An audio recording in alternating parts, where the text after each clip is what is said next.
السلام عليكم ورحمة الله وبركاته، يا صباح أو مساء الخيرات على أحلى وأغلى البنات، على حسب بقى ما الفيديو ما يوصل لكم. وحشتوني كتير قوي. جاي لكم بقى النهاردة بفيديو كله كده فوايد وطاقة وبهاريس. يعني الناس الأكيلة بس هي اللي هتفهم كلامي. أكيد عرفتوا أنا هعمل إيه النهاردة. أيوة، هنعمل طاجن الكوارع القمر اللي قدامكم ده، حبيبة الملايين وحبيبة الأكيلة. بس قبل ما ندخل ونشوف ونعرف العظمة اللي قدامنا دي اتعملت ازاي، الأول كده نصلي على الحبيب صلى الله عليه وسلم ويلا نشوف. الأول كده اللي قدامكم ده أنا كنت جايبة مع الكوارع ممبار. تمام كده يا حبايب قلبي. ده الممبار ده انا كنت عاملاه حاطاه بقى، انا جايباه اصلا متنضف عشان انجز وقتي. بس بقى يعني لازم متنضف، بس برضو لازم تحطيه في محلول. محلول كده انت تكوني عاملاه ملح ودقيق وليمون. لازم تنقعيه كده شويه، قيمه ساعه او ساعتين. تمام.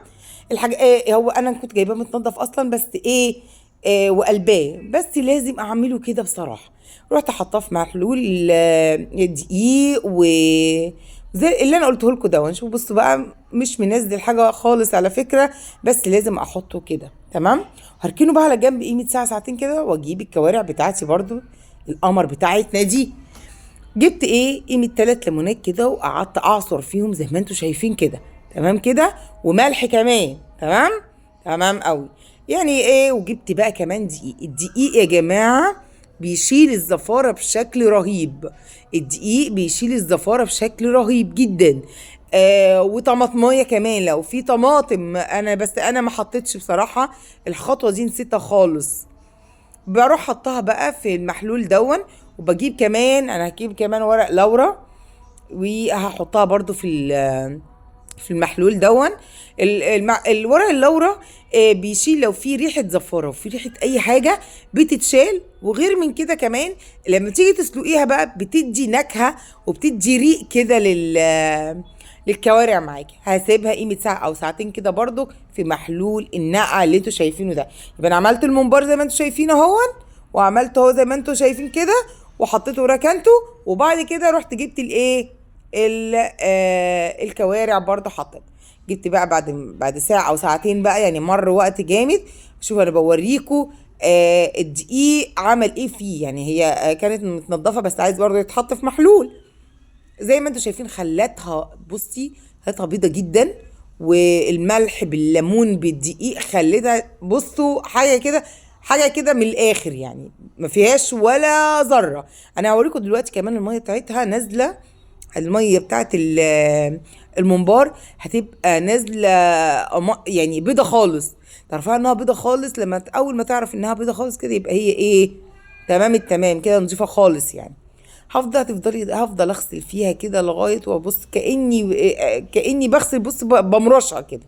انا موسوسه شويه، فبحاول ان انا ايه، بفضل اعمل فيها كده علشان اضمن نظافتها يعني.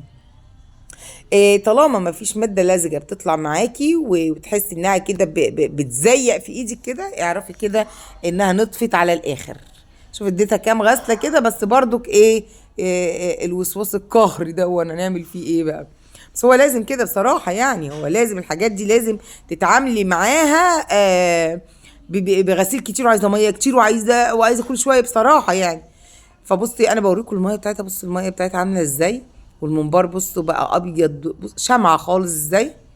وادي انا خلصت الممبار وحطيته بقى وركنته وحطيته في الفريزر. ادي بقى ايه، دي الكوارع زي ما انتم شايفين كده. الكوارع انا طبعا بعد ما نقعتها ساعه او ساعتين كده على حسب ما انت بقى، يعني انا ساعه نقعتها يجي ساعه، ساعه ونص كده، ساعتين. هاجي بقى اشطفها زي ما انتم شايفين كده. شلت بقى الورق اللورا والليمون. عايزه اقول لكم قشر الليمون دون بركنه وبستخدمه في حاجات تانية هبقول لكم عليها بعدين يعني. وهفضل بقى اشطف فيها لغايه ما ميتها دي، واحس كده اجي اشمها كده، لا مفيش ريحه حاجه خالص. احس كده ان ايه، بالنظافه كده بقى. تمام كده يا حبايب قلبي. انا بشيل بقى الايه، الحاجات اللي انا كنت ايه حطاها. تمام كده. فضلت اغسل فيها. بصوا بقى ميتها عامله ازاي، ومفيش ريحه زفاره، وبيضه ونضيفه.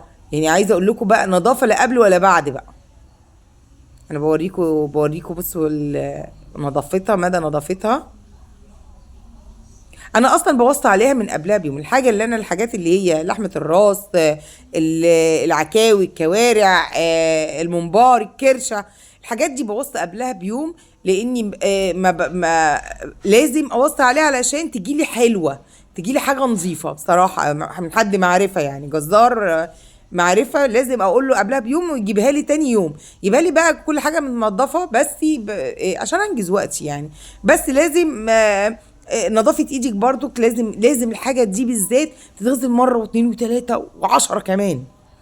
الكوارع انا غسلتها اهو، والحاجات دي بقى اللي انا هخش بيها على ان انا اسلقها. ادي طماطم، جزر، بصلايه، فلفل اسمر، ورق لورا، معلقه سكر، ملح لا، ملح مش دلوقتي خالص، الكوارع بتاخد وقت كبير، فلازم مفيش ملح نهائي. تمام كده. هاجي اسقط بقى الايه، او مش هحط الايه بعد ما الميه ما تغلي. هحط الكوارع بتاعتي في الميه بعد ما تغلي كده، وايه، وهخليها ايه قبل ما احط بقى حاجتي اللي انا جزر والطماطم والحاجات دي. هحس ان لازم تاخد غلوه الاول بيها. تمام. لان لو حطيتي الفلفل الاسمر قبل ما الميه تغلي، الشوربه بتاعتك دي مش هتلاقيها صفرة كده ورايقه، لا هتلاقيها مسمره.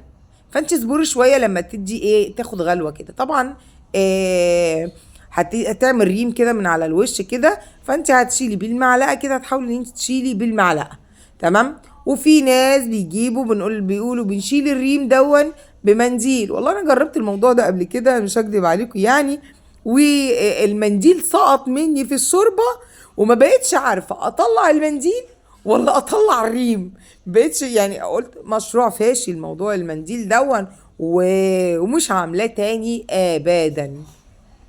انا هطلع يعني فيها ايه لما اطلعه واحده واحده كده، ايه اللي هيجرى يعني.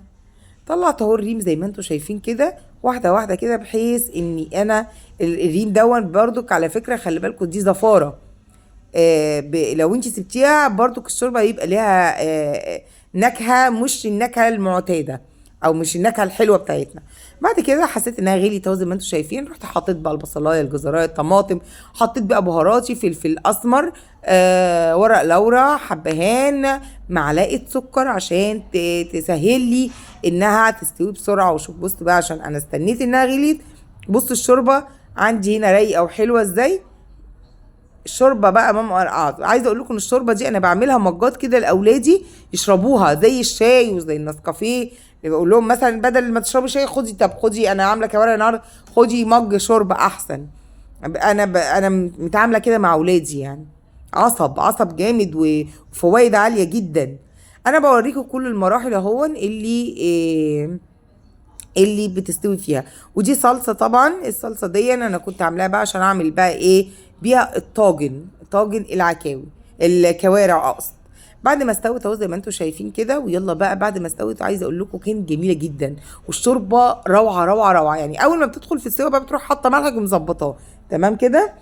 يلا بقى هنحط ايه، الكوارع بتاعتنا القمر دي فين، في الطاجن. انا جبت الكوارع اهو وهفضيها في الطاجن زي ما انتم شايفين كده، وهجيب بقى الصلصه واحطها على وشها. هي بص سهله جدا، مش محتاجه افتكاسات. شوفوا سهله ازاي، اللي فيه عقل وراس بيعمل عمايل الناس. شوفوا ما فيهاش اي حاجه خالص. سهله ولا مش سهله؟ بامانه سهله خالص اهو. بقى سلقناها، غسلناها حلو بقى الاول، وبعد كده سلقناها، وبعد كده حطيناها والصلصه زي ما انتم شايفين وحطيناها. وهنحطها بقى ايه في الفرن. الاول هنزودها شويه شوربه صغننين، ما تحطيش شوربه كتير، لان لو حطيتي شوربه كتير هتقع منك في الفرن، وغير ما هتقع منك في الفرن مش هتبقى حمرا. الشوربه ما بتخليش الصلصه حمرا، بتخليها مبيضه، بيضه كده، ما بتبقاش حلوه. تمام. انا بديها بس شويه شوربه نكهه بس يعني. وبعد كده رحت حطاها، ولعت الفرن من تحت، وقبل ما اطفي رحت مشغله الفرن من فوق شويه عشان تديني وش. وشوفوا بص الجمال بقى، لا لا لا حلاوه.